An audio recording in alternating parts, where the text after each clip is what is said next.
I think it was about 2001 that my producers came to me and told me about this little boy who had written a book of poetry, and there were two people he wanted to meet. He wanted to meet Jimmy Carter, and he wanted to meet me. And was there a way, I could make some time to meet him?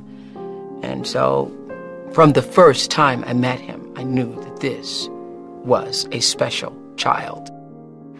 Today I have the privilege and the honor to meet for the first time a remarkable little boy that I wanted to meet from the moment I heard his story. His name is Mattie Stepanek, and I hear he's an extraordinary person. He's only 11 years old. I've spoken to him on the phone several times, but today is the first time we're actually meeting in person.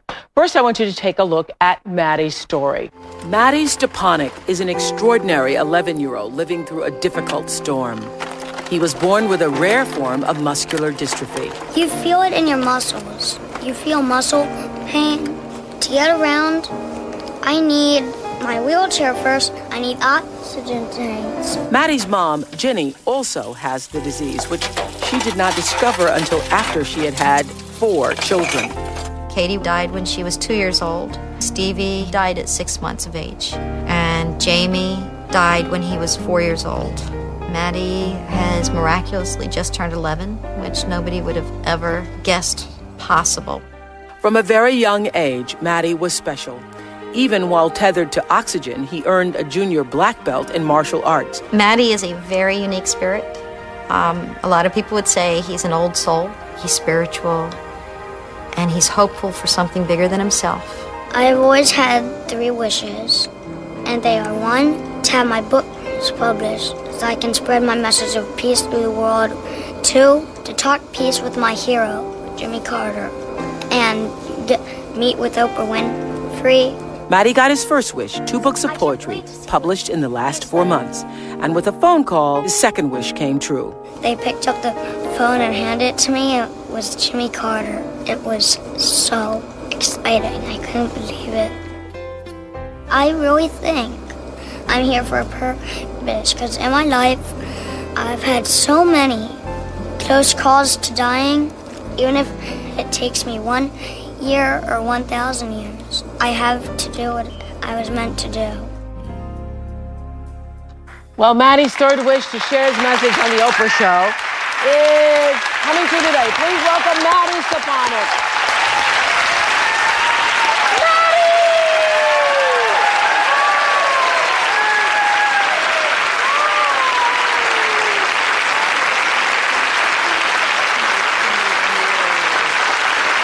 Everything I imagined. Nice to meet ya. Oh my gosh, you're here. You made it here. Thank you so. You're everything I imagined. All the producers are running around like you're a big celebrity. And the producer of this show, she said, he does not disappoint. He's everything we imagined him to be. Thank you. You really are. This was your first time flying, coming here too, right? Yes, it was. And what was that like for you? It was amazing for me. Even especially when we had to go through this huge cloud. I saw a cloud coming, and I figured they would just go around it. Yeah. All of a sudden, I'm surrounded by white stuff, and I felt like I was in this fluffy marshmallow. In this fluffy marshmallow. That's For my mom, however. She was a little anxious, right? A little. A little anxious. That's putting it simply. That's putting it simply. Yes. Well, how are you? How is your health? How are you doing? I'm doing a lot better health-wise. I'm doing very well excitement-wise.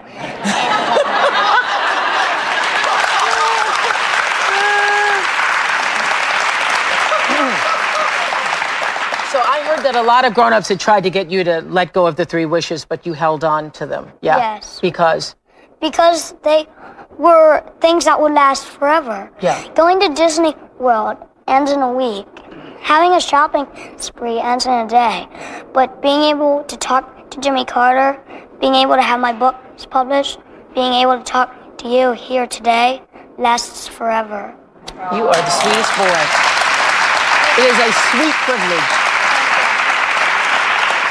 So you've been writing poetry since you were how old? About 3. And so you started calling it heart songs because what? It was the song in my heart. It was the message in my heart. A heart song doesn't have to be a song in your heart, even talking about love and peace. It can just be your message. It can be your feelings. There are no words to describe Mattie, because from the first time I heard about his story and then met him on the air and became friends with him, and I can honestly say friends with him. The word friend is thrown around all the time, but I became friends with him and spoke with him often and emailed him a lot. I remember talking to him from my house in California, and my house in California, I've named various things on my property. First of all, I call my house in California Promised Land, and I named different roads, Glory and Hallelujah, and I have a group of trees, 12 oak trees that I call the apostles, where I read, and he would always refer to them. And I remember one day he called and he said, "Did you get to read under the apostles today?" And I said, "Yeah, Mattie, I was reading all afternoon and I fell asleep under the trees." And he said, "Well, I got to read today too, and now the sun is setting." He said, "The sun is setting and it has oranges and purples in it, and I'm sending it your way. I'm sending it your way." He was a love boy. He was a love boy.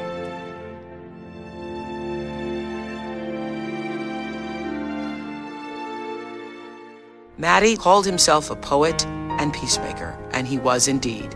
He looked for the best in everybody, and despite his own painful struggles, he never lost faith. And you still see miracles in your life every day? Yes. Like getting through another day. I feel very special, and I'm also very happy that I've survived. I'm always careful to see my glass half full. And even though he tackled life's most important questions in his poetry, he was always a little boy at heart. I want people to know my life philosophy, to remember to play after every storm. Mattie Stepanek is trying to avoid a surgery which could be fatal. I promised Mattie I would pray with him and pray for him. And if you believe in the power of prayer, please devote some of yours to Mattie. I was so proud of our viewers when they joined me to pray for Mattie during a crisis, and he had plenty of them. And our prayers were answered. Mattie miraculously healed. I'd like to thank you for listening to my message and helping me live longer so that I can keep sharing my message. Thank you so much. Your prayers are working. I hoped that he would continue to defy the odds, but this summer, his tiny body that had been through so much just really couldn't take it anymore. On a Tuesday morning in June, wrapped in the arms of his beloved mom, Jenny, my guy went home to God.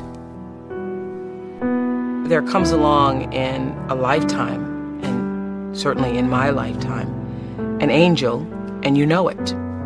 And there's no question that Mattie was an incarnated, in the flesh, human being angel.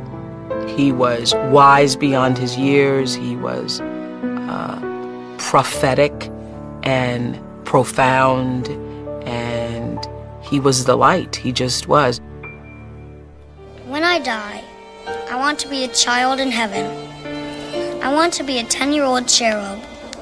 I want to be a hero in heaven and a peacemaker, just like my goal on earth.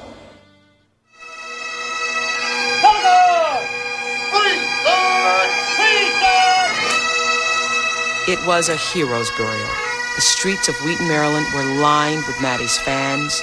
Over 1,000 admirers, including former President Jimmy Carter, filled the church to celebrate one of the rarest little beings who ever walked the earth. And we have known kings and queens. We've known presidents and prime ministers. But the most extraordinary person whom I have ever known in my life is Mattie Stepanek. I found him to be magical. I could not believe so much wisdom, so much power, so much grace, so much strength and love could come from one 10-year-old little boy. His little coffin, and it's really hard to see a little coffin, was carefully guarded by a brigade of firefighters, each one a pal of Mattie's. An honor guard stood at attention. Mattie, the peacemaker, was finally at peace, and we all wept, only because we're going to miss him so much. There was no braver soul, nor bigger spirit, in so small and frail a body. Goodbye, my guy.